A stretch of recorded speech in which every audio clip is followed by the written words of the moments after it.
We are recording the audio for a new Activision game called Spongebob Squarepants, Plankton's Robotic Revenge. Really fun game.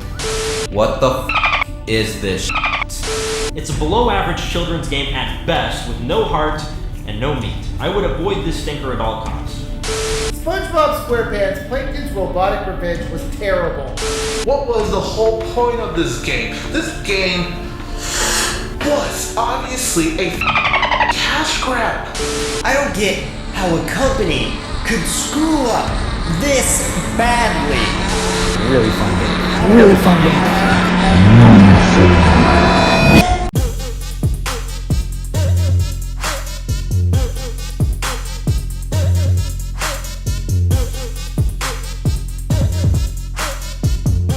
I got hot sauce in my bag, swag. A quick shout out to Luigi64900. This is a fan art of Metal Duckles that they drew, and it's based off of Battle For Bikini Bottom Rehydrated. It's modeled after the Battle For Bikini Bottom cover, and I have to say, this is probably one of my favorite fan arts I've ever seen. Thank you so much. This just means so much to me. I love how he's mimicking the cover of Battle For Bikini Bottom. Again, thank you so much. Hello there, beautiful spongy human. This is RidersDX, and welcome to my channel, and today I am very excited to be chatting with you all about one of the most unique SpongeBob gaming experiences I've ever had. Spongebob Squarepants, Plankton's Robotic Revenge. So this was the first SpongeBob game to get published by Activision, as THQ that basically went bankrupt, causing them to lose the Nickelodeon licenses. Probably hit those skill cranes a little too much, if you know what I mean. This game was developed by Behavior Interactive, who had produced instant classics such as Spider-Man Friend or Foe, The Sims 2 Pets, and That's So Raven 2 Supernatural Style. Plankton's Robotic Revenge borrows a lot of amazing ideas from Battle For Bikini Bottom, in that Plankton is basically trying to take over the world using a large army of robotic minions. Except in this game, Plankton creates his army from those power cells that mysteriously drop from the sky, and he continues to have full control of his robots rather than the mess he got into in the other game. Plankton's main goal in this game is to steal the Krabby Patty formula, so he attacks the Krusty Krab and gets the safe with the formula. But to unlock the safe, he needs to find the 3 keys Mr. Krabs has hidden throughout Bikini Bottom. So now it is a race between Plankton and the others to find the 3 keys and get the Krabby Patty formula. And that's pretty much it for the story. The story is simplistically simple and gets straight to the point. Kids will have an easy time getting into the game, and that's a great thing because that's clearly this game's target audience and not the fans that came before it. And I think that should be celebrated. It's great to have a game that knows exactly what it is. This is even more obvious when you listen to the script of the game, as there are numerous jokes that could have come straight out of the show during the time this game was released. Plankton, stop right there! Excuse me? Yeah, I'm a Plankton, but not the Plankton you want. I think that's Cousin Sheldon you want, I ain't him. Oh, I see. I thought you were. Because if you were, which I can see that you are not, I would challenge you to a battle. Well, I may not be Sheldon Plankton, but I do have a key. Does that count? Oh, why, yes. Yes, it does. Phew, I was a bit worried there. Me too. Glad we cleared that up.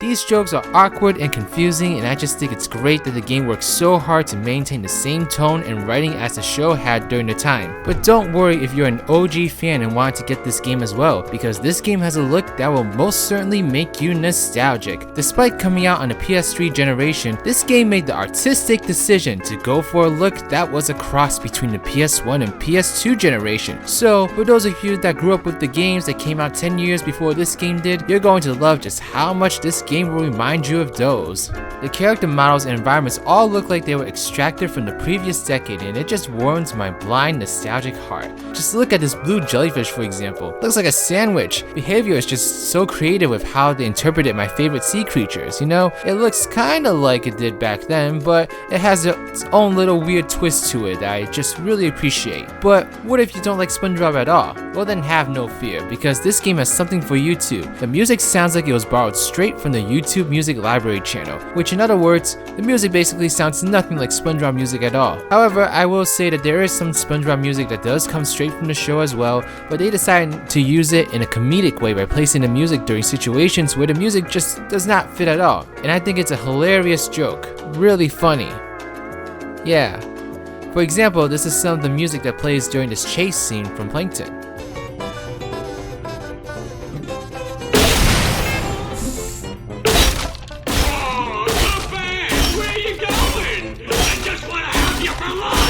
But now let me get into what you all are probably waiting for if what I said already hasn't sold you on the game. The gameplay. So this game is basically a third-person action-adventure shooter. Wait, what? No, and we're not talking about Shadow the Hedgehog shooter, my spongies. No, like I said before, Plankton's Robotic Revenge knows its audience is kids and sticks to it. The weapons you have are all wacky weapons that make heartwarming references to the SpongeBob franchise, like the pie launcher that's a reference to when Squidward died.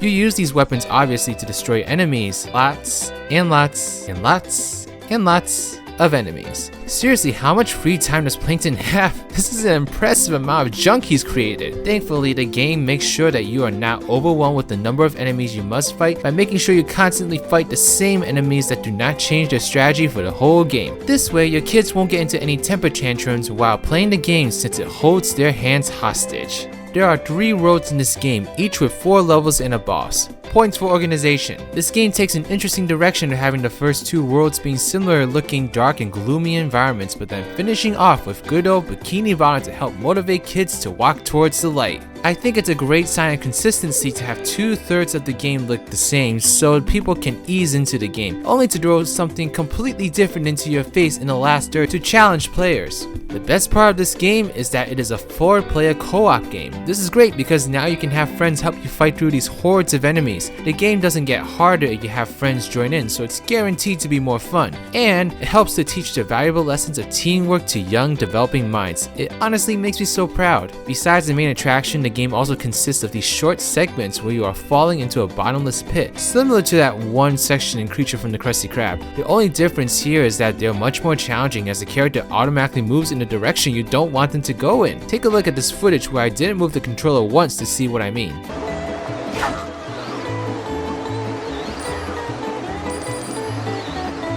Ouch! It stings!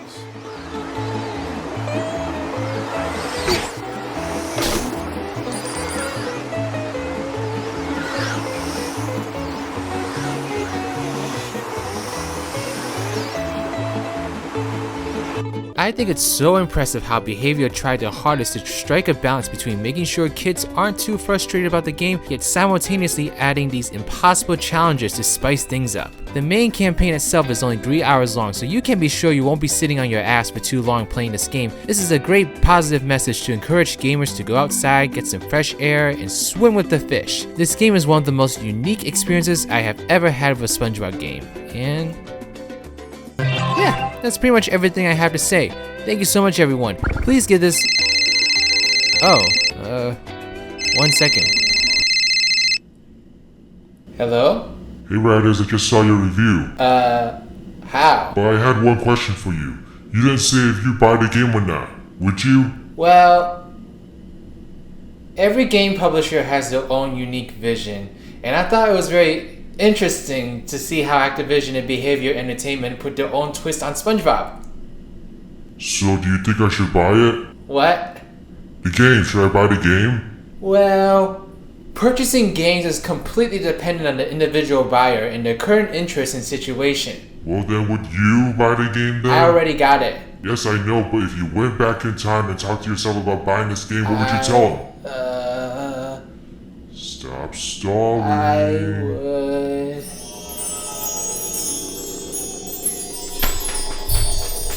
Come on, pick up, you stupid friend. Alright, time to edit this video. And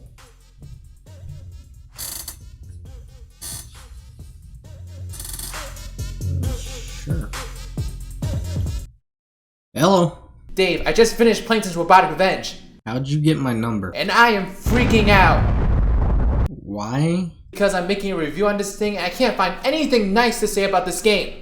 Well, that's because the game sucks. But I'm RidersDX. I find the light in everything. Kumbaya DX. I mean, for crying out loud, I called the Sonic movie design cute. But I'm really struggling here. But Riders, it's as clear as day that this game is clunky, repetitive, and ugly. It's as clear as a cash cow as you could possibly get. It's a crime that this game exists. I don't care, I just need to maintain who RidersDX is. An uplifting, positive duck that loves everything! Okay, well, just relax.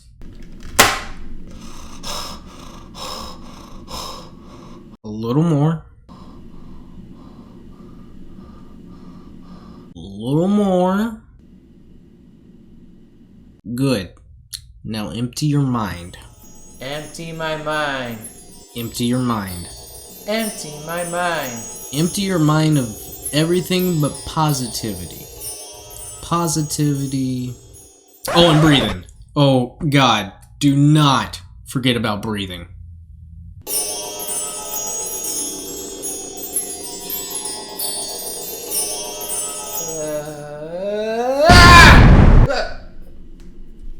I can't do this anymore!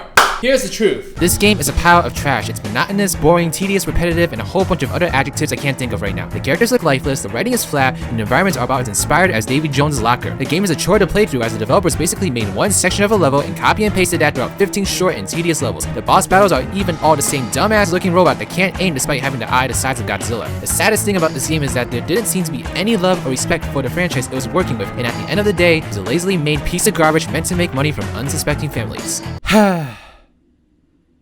I feel so sad. Okay, but being real for the first time in this video, this game is an actual tragedy. It literally took one game to undo all the good that THQ had done for this franchise. Admittedly, THQ themselves weren't perfect and they did release some SpongeBob games that I would have no issues with tossing into the depths of rock bottom. But at least THQ had shown that they had a certain level of respect for Spongebob Squarepants. Their games weren't perfect, but most of them had some sort of love for the source material they were grabbing from. But Plankton's Robotic Revenge feels like an insult to not only fans of the series, but to SpongeBob himself. I guarantee you, if the SpongeBob characters were swapped out for, say, the cast of Fairly Odd Parents, Jimmy Neutron, or That's So Raven, you really wouldn't have to change much about this game to make it relevant to those franchises. But with games like Battle For Bikini Bottom and Lights, Camera, Pants, these were SpongeBob games, utilizing the characters, the environments, and other aspects of the source material to make these games stand out from the crowd of mediocre licensed games. The only real SpongeBob thing about this game are the random pieces of music this game takes directly from the TV show. This game is the epitome of wasted potential, treating a franchise that any publisher would be honored to have as a waste of space that's only there to make money. It's almost scary how the game seemed to go downhill in correlation with the show. It's like the people that loved SpongeBob and raised him to be what he had become had just left him in the hands of people who couldn't give less of a damn, and that is just sad. Plankton's Robotic Revenge is truly the anti-climax. It is the game that would go on to set the SpongeBob gaming franchise on a crash course to death, and this is how Plankton's Robotic Revenge will forever be remembered. I know this review has taken a very negative turn, but to be honest, I didn't want it to. Going into this game, I wanted to be that one guy that saw some good in this game, because that's just who I am. I love video games, and I don't enjoy bashing a game because usually with each video game, there is someone on that team that truly did believe in what they were making and were passionate about the game's development. But I can't find any of that in this game. I wouldn't be surprised if the people making this game had a deadline of 6 months to make it and hated every minute of development. And quite honestly, it makes me sad because looking back, this was absolutely a turn for the worse in terms of SpongeBob. Only one game up to this point has come out in the SpongeBob franchise after this game, and that was Hero Pants. We did get Nickelodeon Kart Racers a few years later, but that was met with a lukewarm response. Truth be told, the SpongeBob gaming franchise was dead for years, and I had given up hope that it would ever come back. But it is coming back. Last year, THQ Nordic had announced the acquisition of tons of Nickelodeon franchises for future video games, including Spongebob Squarepants. And as you all know, they had officially announced Battle For Bikini Bottom Rehydrated. This game feels like a rebirth of SpongeBob, a fresh start. What better way to reboot a video game franchise than by starting with the greatest game that came from it? Going back to the roots with a game that was a crowd pleaser. The future of SpongeBob games is high. It feels like SpongeBob is back in the hands of people that love him and respect him. And so even though we went through this dark era where the future looked bleak, the sun is shining over Bikini Bottom yet again, and I for one can't wait to throw myself into the sea once more. So if there was one thing that Plankton's Robotic Revenge did right, it really just showed me how good we had it back then. Plankton's Robotic Revenge is exactly the kind of game that people would expect to come out of SpongeBob. Lazy, cheap, repetitive, made to simply cash in on a successful franchise. I remember actually being very critical of games like Truth or Square, Creature from the Krusty Krab, and even the movie games sometimes. But after playing this game, I would play any of those games over this on any day. So, you know what? I just want to thank Plankton's Robotic Revenge. Plankton's Robotic Revenge helped me to kind of realize what we had. We actually had like a lot of decent SpongeBob games, because as soon as this one came out and as soon as I got my hands on it, I realized just how much better those games were. And so, yeah. A special thanks to Davies for participating in my mental breakdown. I have had quite a few of those. And on that note,